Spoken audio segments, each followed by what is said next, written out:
One, I wouldn't do it. I was like, let me know, man. I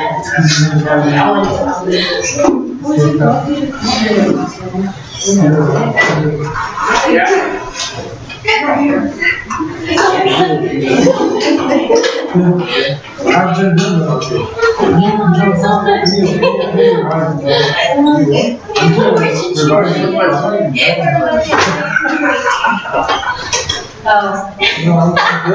It's good.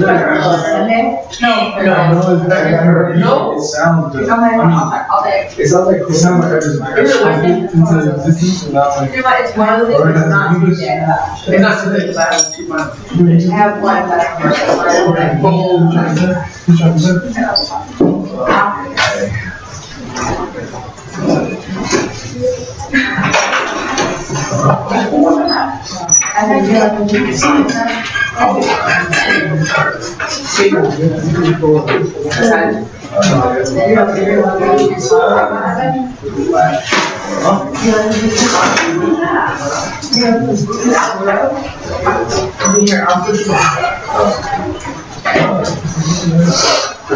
this class is on Thursday.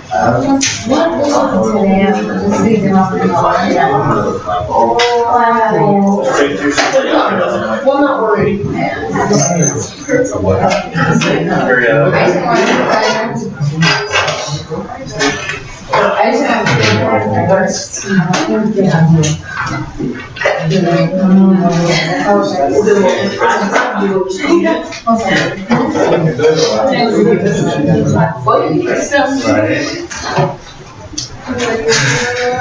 Oh, I really tried all of that stuff.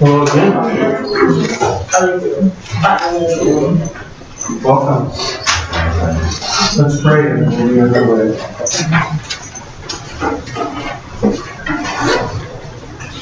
Father in heaven,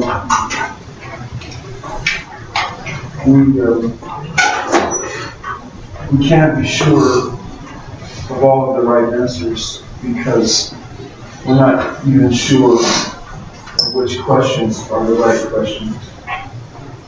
With your Spirit, please guide us to continue through our lives asking the unending layer of questions, some unanswerable and some that we'll find answers to. We pray this in Jesus' name. Amen. In the last chapter of Steps to Christ, it's called Rejoicing in the Lord. We read in the third paragraph, if we do represent Christ, we shall make His service appear attractive, as it really is. Christians who gather up gloom and sadness to their souls, murmur and complain, are giving to others a false representation of God and the Christian life. They give the impression that God is not pleased to have His children happy, and in this they bear false witness against our Heavenly Father. So, something here says that if we're to avoid bearing false witness against God, if we claim to be followers of Christ, then somehow we're supposed to make His service appear attractive. Interestingly, that notion of attractive wouldn't necessarily be just to other Christians, just to other followers of Christ who have perhaps been following Him longer and more closely than I have, than you have. That's not the risk. The risk is somehow making whatever it is for our life as followers of Christ, if people know that we are followers of Christ, to be actually attractive to other people. we've been speaking of a lot of things in the last few class periods that we've been together, and a couple of class periods before that even, we spoke of spirituality and how it relates to economics, to how it relates to our material possessions and our money and our careers and that sort of thing. If we take just a certain way some of the things that we read, it wouldn't be too hard to take a detour and somehow confuse the message of Christ with nothing more than a poverty vow. I have, and I will continue to, I have made a big deal about how incompatible competition is with actually adopting the philosophy of Jesus. The notion that engaging in things that in order to succeed, I have to prevent somebody else from succeeding is in fact entirely incompatible with following Jesus. It's incompatible with following Jesus. So how do we eat? We have to get a cardboard sign and some tattered clothes and go stand at the shopping center and hope that people take mercy. Is that the only way that followers of Christ can have dinner? Does it mean that we're not going to live in a house unless somebody's just generous with us by virtue of the fact that they compete? So we take advantage of their prosperity and say, look, I'm holy, and now I'm beholden to this person who's not. That's not rational, is it?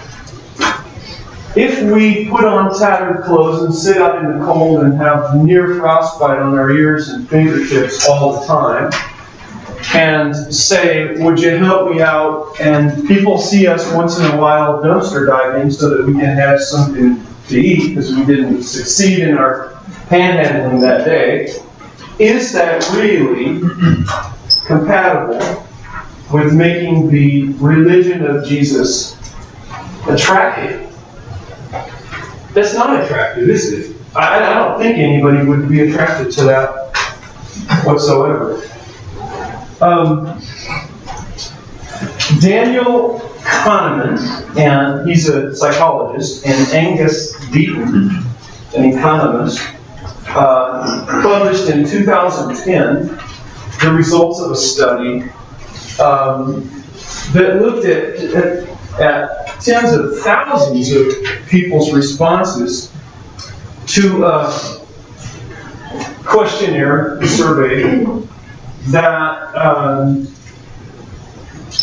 tried to figure out for our country, currently in 2009, they collected the data, it published in 2010, I understand. How much money does it take, number one, to make you happy? And how much money does it take so that you have so much money that you don't need any more money to get happier? In other words, is there a point at which, when you get more money, you're not going to have any more satisfying life? You're not going to be more happy, more content, or anything like that if you get more than a certain amount. In fact, when they started the study, they didn't know the answer. I don't think that they were dishonest scholars setting out to prove something. They were just checking to see if there was any correspondence among tens of thousands of folk for how much they earned per year for the household and how happy they actually were, how they felt about life. And it turns out that they found there was an amount. Well, we're breaking the chalk here, but let's see if I can do something about that. Fortunately, I have some chalk. You can go about it. It's here too. It's not.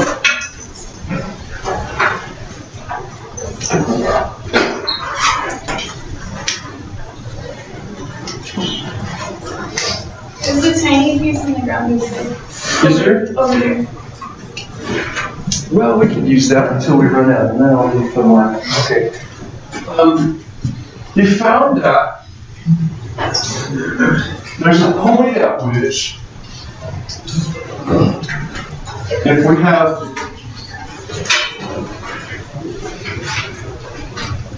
we have happiness here and dollars per year household, and beyond that, it doesn't matter how far you go, you don't get any happier. Period. And this amount here in 2010 for the national average was $75,000 per household. Now that's a national average. It's not for California. And in California, you have to look at which county, because there's places in California that are a fortune. The city limits of San Francisco, right in the financial district in San Francisco, for instance. How did you determine that? Was it like a survey? It was a survey, yes. And it was one that was conducted according to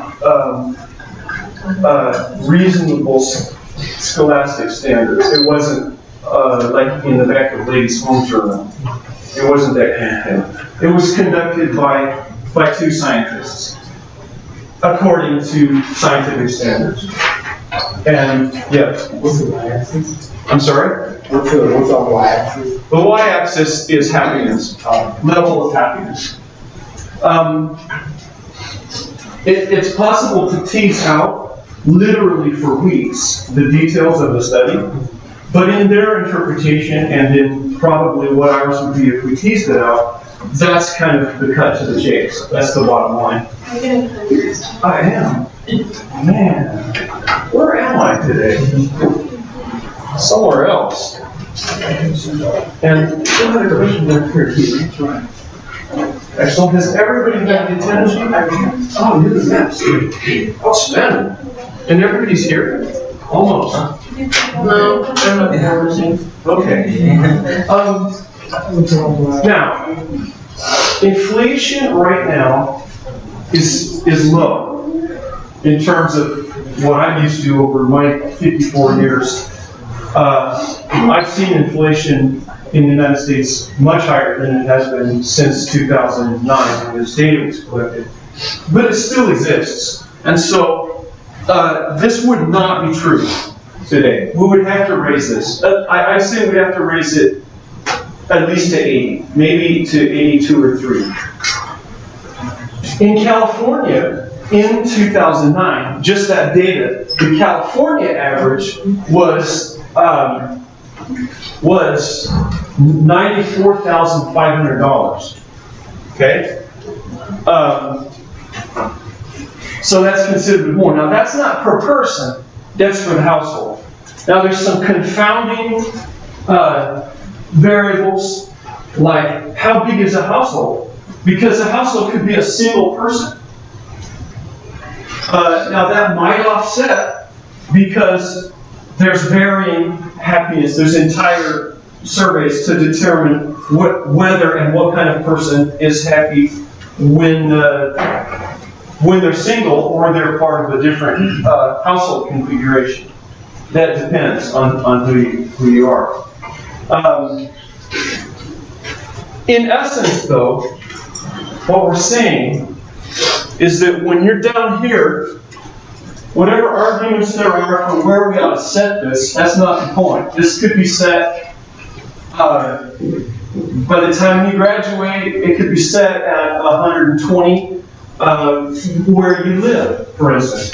If you decide to go to live in Thailand or someplace like that, you could very likely, if you had a U.S. income of $30,000, you'd be living well in some villages and some places where you could go to the beach every day and eat gourmet food and live in a really nice house and have somebody else drive you around. But it's all relative to where you live. But it's not really relative to how much money you have, in terms of spending. It is how much you can obtain. When you cannot meet your basic needs, it is difficult to be as happy. It is difficult to even to manage your mood trajectory when you're not eating well. You don't have the chemicals to run your body adequately. You don't have the energy to run your body. When you're not able to be warm, when you have to scramble to find a place that's not uncomfortable to sleep at night, that's a problem. Also, there's a certain amount of money that is required to be spent in many places, not everywhere, but in a lot of places. The amount you pay is going to determine how safe it is where you spend your time. If you spend your time in dangerous places, you'll be less happy. And that depends on the person. Some people are not uncomfortable like that. I was not unhappy growing up in a dangerous neighborhood because of the dangers. I wasn't afraid of them. They were normal to me. I haven't been less happy when I've worked in really high crime areas as a cop, as I have been when I was pastoring here at the PUC church, and that was my whole routine, was to go the 3/4 of a mile from my house to my office here, where I don't even know if there's ever been a crime. I wasn't any happier here in general with my life. Now, it's generally possible within some limits, I suppose, for most people to make some adjustment to the threshold of how much is needed. And doing so falls into the area of spirituality. There are people who are blissfully happy, who have taken a poverty vow. They don't have any income. They do have, in some cases, secure plan, like they joined a monastery or a convent or something. Or they're living off the land, and they're very happy. Or they're baking, and they're very happy. If you think it isn't possible to go find a street person who's blissfully happy, that's just not accurate, because you can. You can find people who are on a fixed income and who have a reasonable income, who want to be homeless. They want, you consider that mental illness, but they exist. I've met them. They can go and some of them are letting checks pile up because they don't want them. I mean, maybe they're ill. I don't know. There's also an enormous factor that has to be adjusted for, and this data does adjust for it. How happy we are is determined more by one factor than any other factor. And adjustments in that, like from other factors, have limits. And that is that the surprising factor in the happiness equation that's larger than any others. Ready for this? It's just your genetics. It's just how you're born.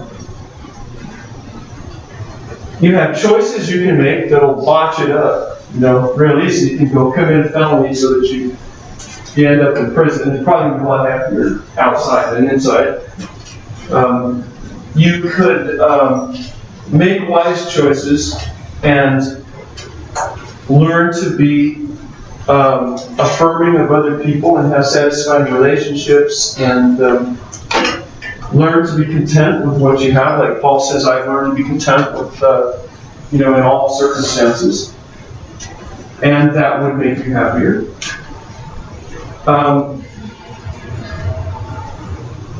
But is happiness at all really connected with what it is that spirituality is for? What spirituality deals with? Is spirituality at all involved with how we feel, with how well things go for us?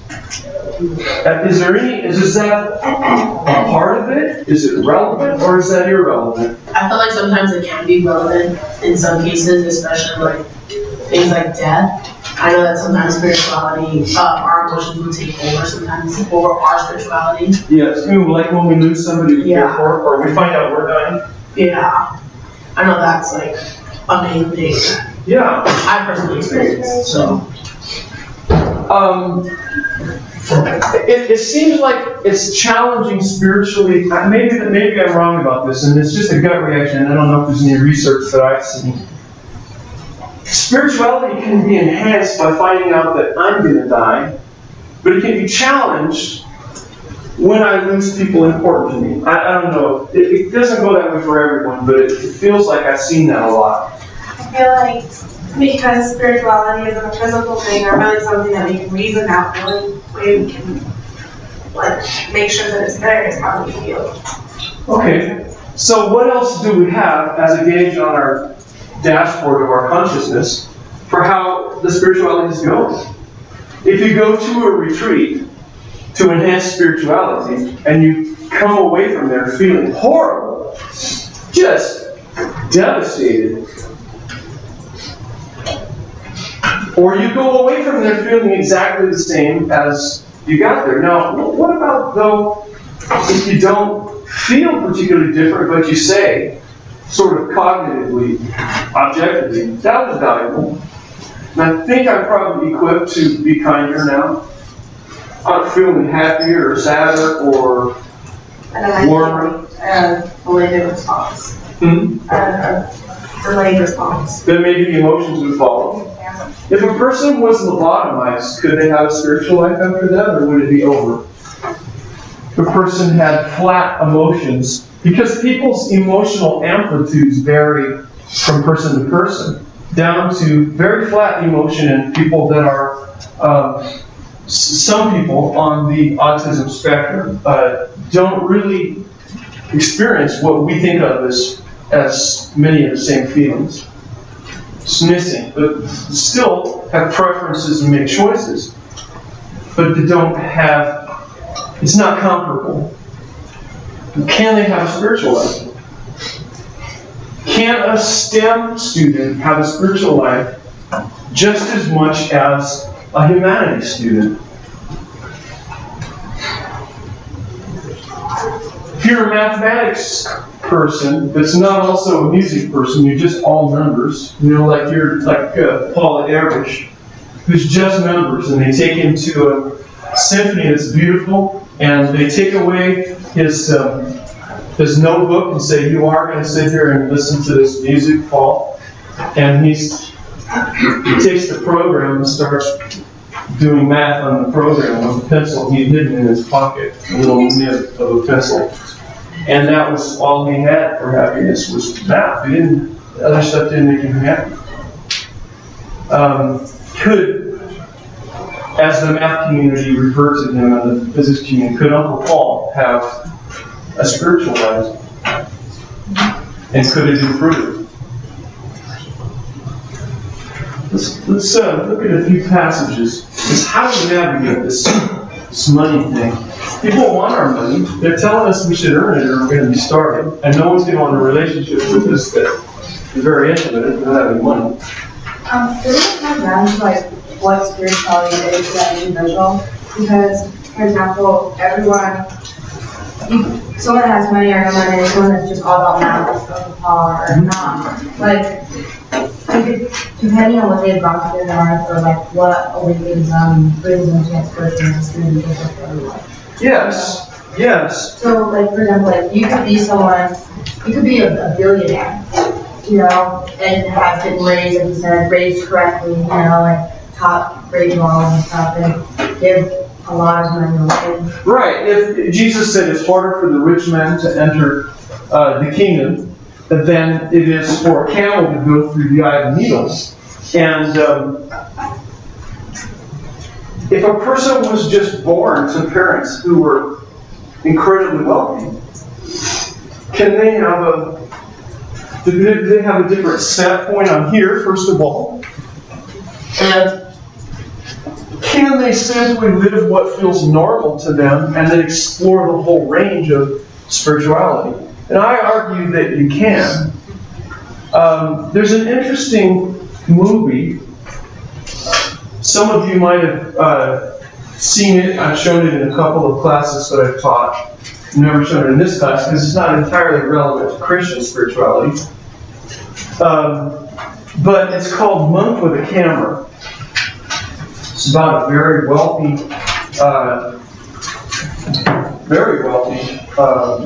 American socialite. His parents, his dad was the ambassador to France, and his grandmother was the editor of Vogue magazine or something like that. And he grew up having, and he got disillusioned with it in his 20s, with materialism and sort of society and classism and everything, and he started studying different forms of spirituality. Ultimately became a Tibetan Buddhist monk, and a real close friend of the Dalai Lama, and he describes at length how much it expanded his life, and it turned out that his family, still very wealthy, his brother and his parents, ended up perhaps admiring him more than anyone else in the family. Fascinating story, but could he have explored all of that spirituality and not taken a poverty vow and said, you know what I'm going to do is I'm going to look at the long haul, I'm going to use this money to help other people. And I mean, if a poor person wants to help somebody with their funds, it might mean a lot. Let's look at a time when it does. In Luke 21, that's on page 65 of the New Testament in your Econo Bible here. Luke 21, the first 4 verses. He looked up and saw rich people putting their gifts into the treasury. He also saw a poor widow put in 2 small copper coins. He said, truly I tell you, this poor widow has put in more than all of them. For all of them have contributed out of their abundance, but she out of her poverty has put in all she had to live on. She took what she had to live on and put that in the offering. Not only that, that offering where she was paying it wasn't even really a quality charity. Like if you go online and look at the ratings of charities and who's a ripoff and who's got 99.9% administrative overhead, which means a CEO that makes $1.3 million and they're telling you they're giving to orphans in Somalia or something, and they are, $1.50. They give it almost nothing. Or recently, the Santa Claus bell ringers out in front of the store are taking a beating because people have come to terms with the fact that the Salvation Army is homophobic. Actively, politically active in trying to hold back the civil rights and the like of people with different gender expressions and sexual preferences and the like. And so recently I've been hearing people saying, don't put money in the little red bucket. That's nonsense. You're supporting this hate agenda. And so my wife has been giving stuff to one of these institutions. Tony Campolo came here and spoke at Vespers a couple of years back and talked about a charity where they give to poor kids in different countries. And so my wife said, oh, I'll sponsor some of those kids. So we've been given to that. And then she just got a letter and a phone call from this outfit saying that right now the local church that is responsible for like running the educational and nutritional program for the children in that region, one of which is sponsored by our contributions, they found out that people have been mismanaging that and helping themselves more than is reasonable life at all.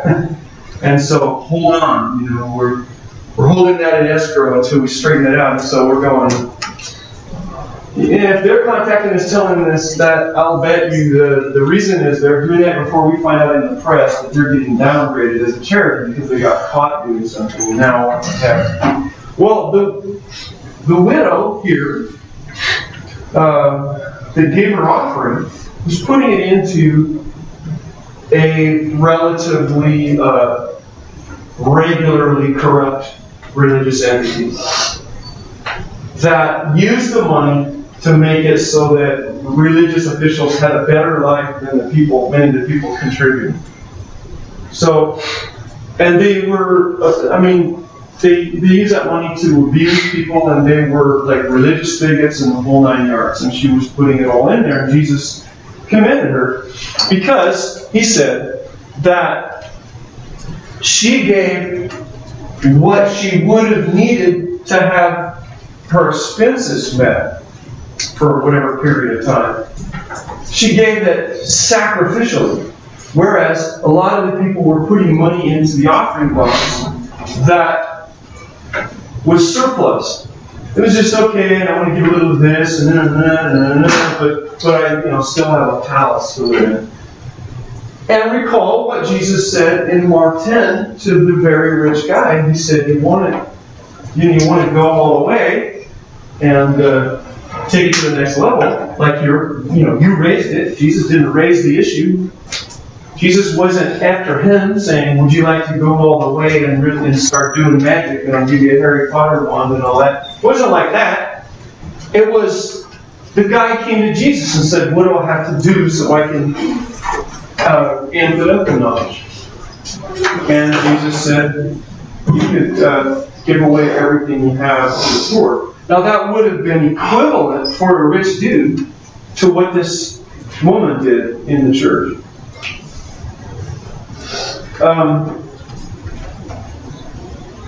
Is there anywhere here, though, that Jesus is, and I know we've said this before, but I want to say it a different way. I don't want any misconceptions here.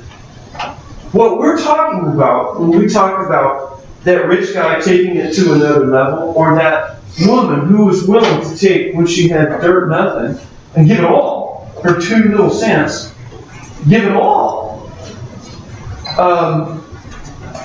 What we're talking about here is not all the other folk in town are on the road to hell. It's not it. We are not saved by giving away our stuff. We're not saved by figuring out how to stop sinning. We're not going to get there. You think that if I stand right here and stop sinning, I'm going to float up and go to heaven? Is that it? If I take whatever little bit I have in this life, turn it all into cash, and just donate it to whatever worthy student fund or something, then stand here, am I just going to levitate and go to where, or change dimensions? Is that going to happen? Is that how it happens? No, when we're talking about people being saved or being lost, it's a different discussion. It's not even necessarily a spirituality discussion. It's a salvation discussion. That's a different matter. We're not here talking about how you can get saved. All right? at least that's not all we're talking about. There's so much more than fire insurance in this life. If I sit in my house right now and I know that if the house burns and I'm hanging out, whatever I have in the house, my piano and my furniture and my books and clothes and stuff, they're going to give me a check for that so I can go buy something to replace it. So that's it. That's all there is to living in a house. That's all the fun we can have there. That's all the fulfillment I get. Well, at least it's not going to, I'm not out if it burns. That's not all there is to following Jesus either, just fire insurance. Is everybody clear on that? I don't want anyone to go away from here and say, wow, I looked at the Bible and the instructor was showing us that, gosh, I'm so discouraged. I have to live as a homeless beggar, give it all away, or I can go to heaven. Not true. Okay? In James,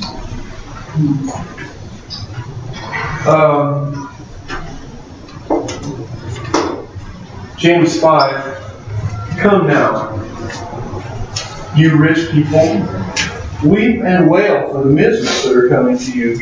Your riches have rotted, your clothes are moth-eaten, your gold and silver have rusted, and the rust will be evidence against you, and it will eat your flesh like fire. Didn't Jesus talk about not storing up treasures here, because these are the kinds of things that will happen? So here it's like, all right, it happened. Now what? You have laid up treasure for the last days. We want to make sure we've got enough for just in case. We want to make sure that we got our goal just in case our money, the bottom drops out of the economy or something. We got to make sure, we've always got a plan. When I want to stop working, I want to make sure I got a bill the next day. You've laid up treasure in the last days. Listen, the wages of the laborers who mowed your fields, which you kept back by fraud, cry out. And the cries of the harvesters have reached the ears of the Lord of hosts. You have lived on the earth in luxury and in pleasure. You have fattened your hearts in a day of slaughter. You have condemned and murdered the righteous ones. Who does not resist you?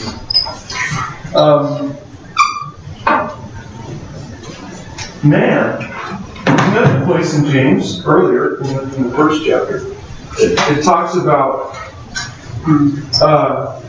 how we act when a wealthy person comes where we are.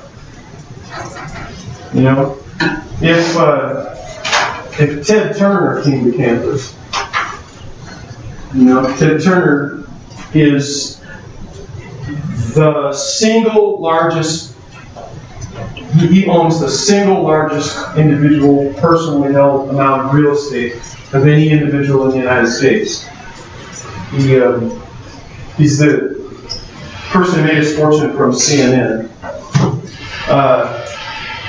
And he owns a lot of Montana.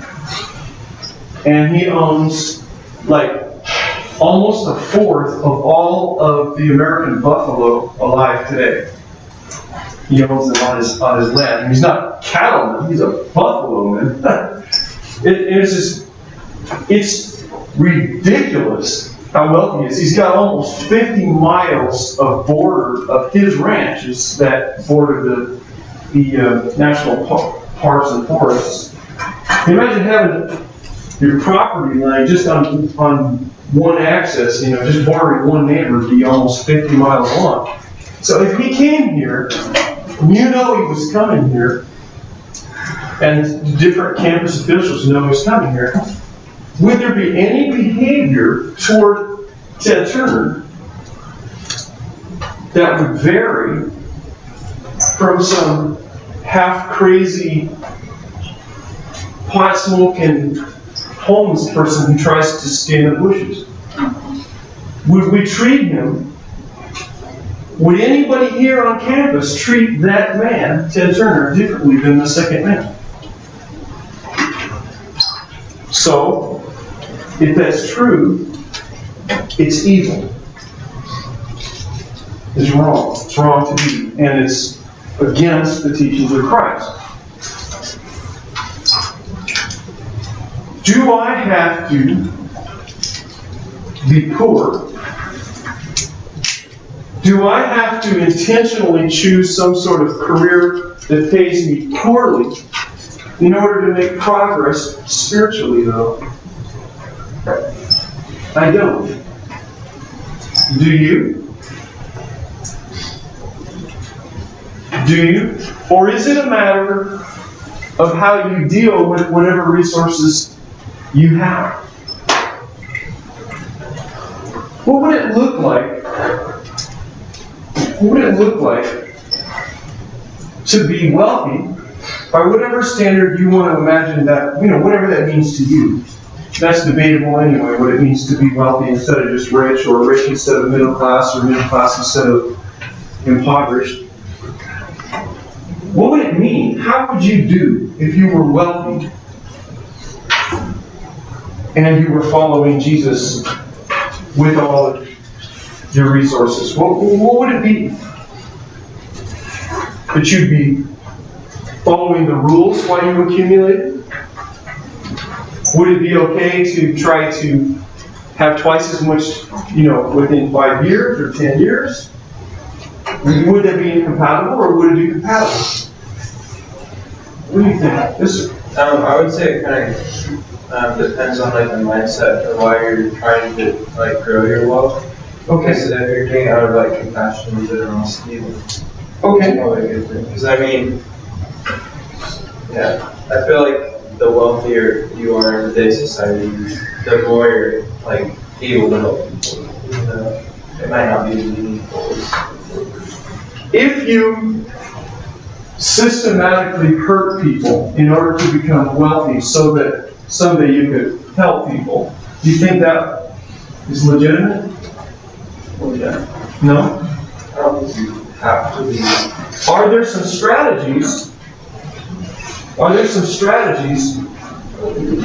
Without harming others and without depriving them to accumulate wealth today? So you're not hurting people, you're enriching other people. Are there some strategies? The idea of business ownership is that you're employing people, which is paying their salary so that they can live a comfortable life. I'm not sure that's an accurate description of the idea of business ownership. I think the idea is usually to see how little you can pay them so you can maximize profits, and you get them to do things, and if you get a machine to do it instead, you would. Usually. Theoretically, the invisible hand is supposed to, push everyone up. It doesn't always work that way due to corruption and greed. It doesn't ever work that way. Yeah. It just doesn't work. It's dogma that number one is unprovable, and number two, if you look at the big picture, given enough time, it's never shown that it society today is quite a bit better off than it once was. Yes, it is. And I think part of that is industrialization. It probably is, because there's a certain amount of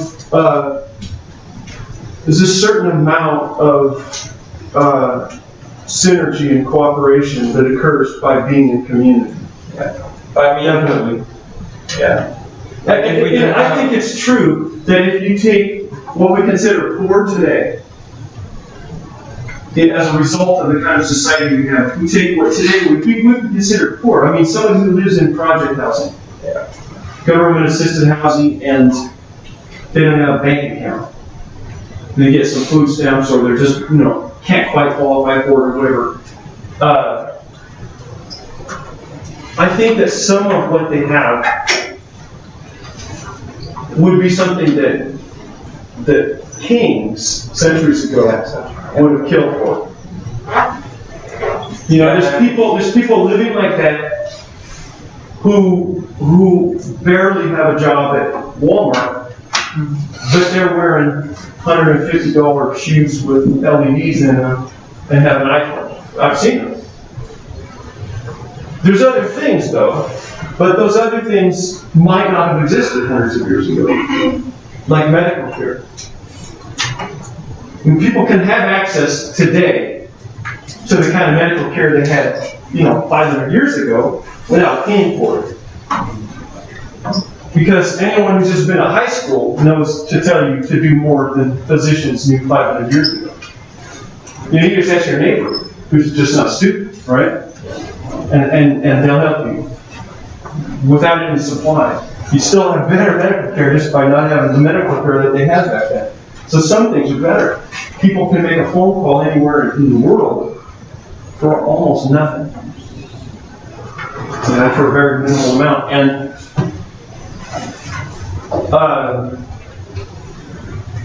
they can get on a city bus or a subway and go further than in just a few minutes than a lot of people traveled from the time they were born until they're human. Yes. So in some respects, yes. Imagine a business, imagine an income. What if I write a book? And the book is something that gives people a lot of relief just to have the information. It's very valuable to them. It gives them hope and lifts their spirits and helps them to stop battling with their children and their spouse and their neighbors and everything. And it really, they read it and they're really changed by it. More than money could ever. And then a book costs,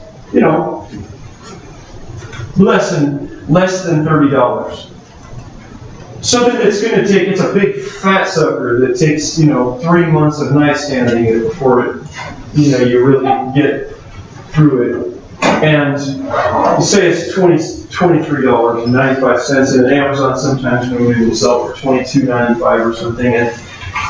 And let's say millions of people bought it. If millions, say 50 million people bought my book, have I screwed anybody to get that money? I haven't, have I? Am I being selfish? Am I hurting society or individuals in any way? No.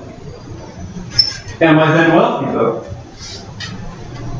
And I wrote the book to help people, right? I think there's trillions of other descriptions we could give how you could earn but wealth. then you can make the argument that why weren't you just giving the book away? Because people throw it away like it's junk. Yeah. People don't value it if they don't pay for it. And that's a fair thing.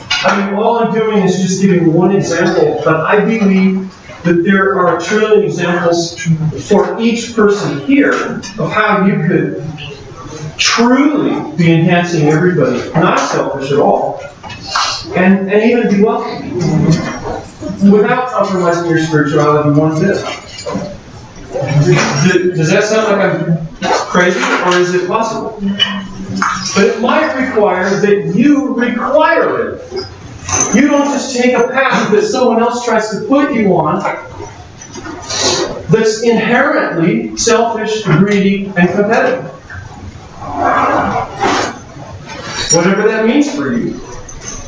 You don't accept it no matter how much pressure there is. I don't believe there's anybody here that couldn't find a way to do really well. To be far past this and be able to pursue your spirituality 100%. The man wasn't asked to give everything away to the poor because he had stuff. It's not having it that was a problem. It's what it represented to him, how he was getting it, and what it meant in life to him. He needed to let go of it because he was holding on to it. You could have all of that without even grasping for it. It could just find you. And it might. God bless you. We'll see you on Friday.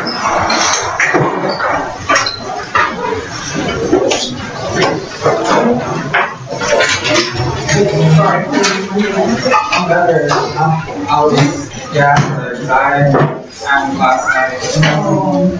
I was like so patient, like I wrote in the grass.